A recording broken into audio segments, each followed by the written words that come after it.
All right, January's monthly emphasis, aerobic floor training or resets, kind of whatever you want to call it yourself. But over the years, I try to get really hard to get more and more precise with the programming and make it like legitimate training and not, again, like group fitness.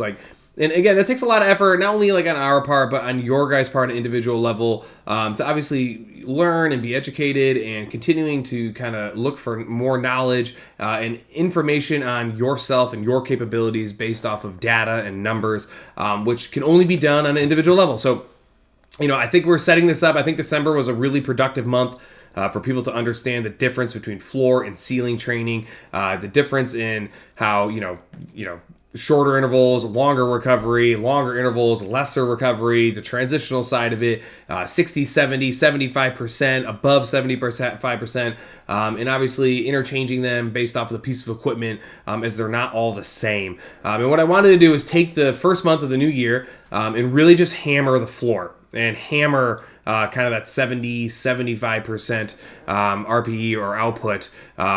Rate of procedure exertion is RPE, by the way.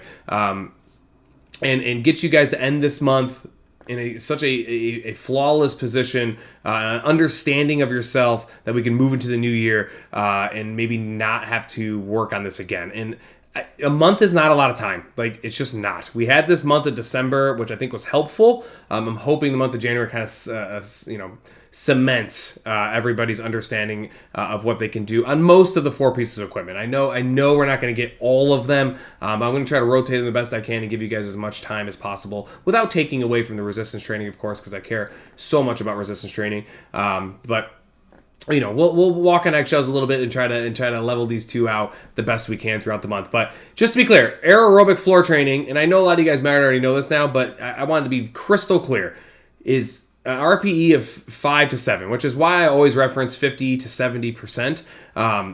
50 is on the lower end, but that being said, if you're just not conditioned, especially on a particular piece of equipment, then you hanging out at 70% is just not an option. But 70% is kind of like that key or that golden number that you guys always want to be aiming for. You want to get an understanding of what that 70% is on each piece of equipment, which should always be sustainable and repeatable. Now, how long is it sustainable and repeatable for? That completely comes down to how conditioned you are, which is why you guys will see in a lot of the workouts 4 to 5 rounds, 8 to 10 rounds, 10 to 12 rounds, whatever it is. I typically try to give you flexibility because not everybody's created equal and not everybody's as conditioned as the person next to them or vice versa. And you guys have to have flexibility. The issue with the group fitness side is, which we talk to our trainers about all the time, and I was just talking to Andrew this morning about it, is that people see these numbers and they just, they'll see 4 or 5 rounds, and because the people around you went up for the 5th round, you feel like you've got to go up for the 5th round. And it's inherently ingrained in us that we will take our foot off the pedal a little bit just to do the higher number. And that's not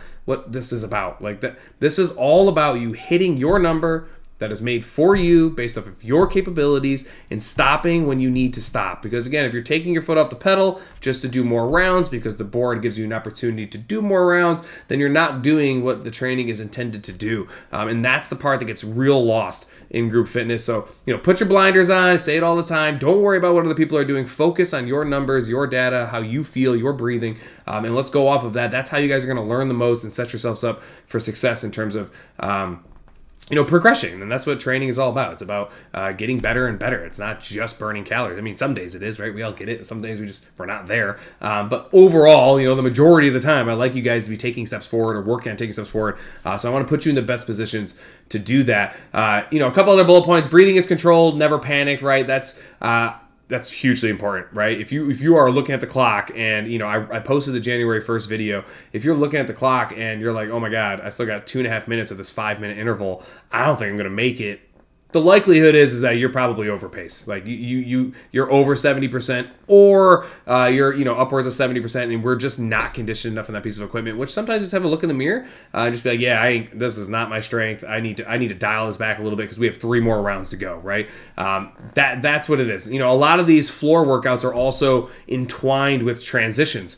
Right? The expectation is that you guys are going to do whatever X is, and you're going to transition into something else. If you don't have the ability to make that transition, then we've also not approached this correctly. So lots of little nuances in there, but at the end of the day, we're not trying to redline, right? Pace is repeatable round to round, no matter how many rounds there are. Obviously, it fluctuates if it's like a 12 to 15 type of thing, rather than a 4 to 5. But either way, the more we do this, the more repetition we have, the better understanding we'll have on each piece of equipment, how far we can make it to certain things, which is just so valuable when we move in to, a couple months from now, 6 months from now, 8 months from now, and we can start just, referencing all of these numbers. We know exactly what we can do. We know how to approach something. It's not a guessing game. We're not shooting in the dark or fishing in the dark. Like, we're legitimately we're going off of our data and our bodies and what we know about ourselves, and that's how we get better.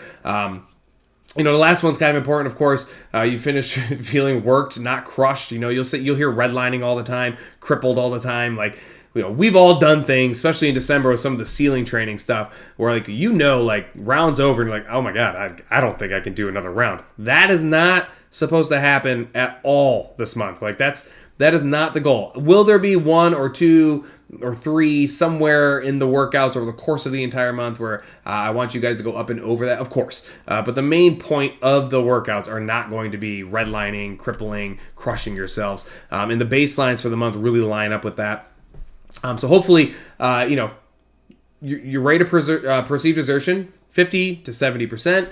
By the end of the month, I really want you guys on each piece of equipment to get as close to figuring out what your true 70% is. And if that happens and we achieve that, and as a membership base, we do a great job of getting at least a couple of those, we are set up for some real success in the training world. And that's all I could ever ask for. So hopefully this helped.